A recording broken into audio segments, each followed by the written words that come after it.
Welcome to Man Does Tech, where I solve the problems you didn't even know you had. In this video, I will explain how to remove the headlight assembly from your Ford Edge.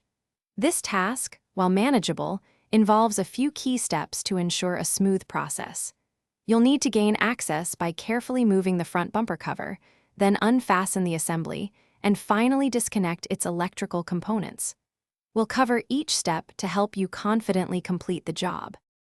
Before we begin, let's ensure you have the right tools. You'll need a 10mm socket with a ratchet, a Phillips head screwdriver, and some trim panel tools.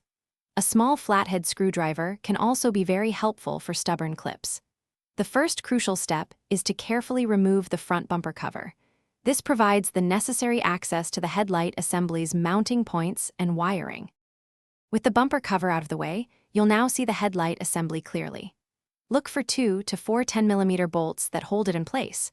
Remove these using your socket and ratchet. There may also be 1 or more plastic clips that need to be carefully pried out with a trim panel tool or a small flathead screwdriver.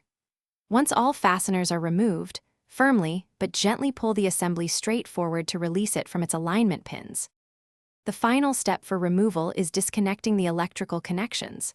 On the back of the headlight assembly, you'll find the main wiring harness. Press its release tab and pull it apart. Some models may have additional wiring for individual bulbs, which also need to be unplugged. To reinstall, simply reverse these steps. Ensure all bolts are tightened, clips are secured, and electrical connections click firmly into place for proper function. Thanks for watching. If you found this helpful, don't forget to like and subscribe.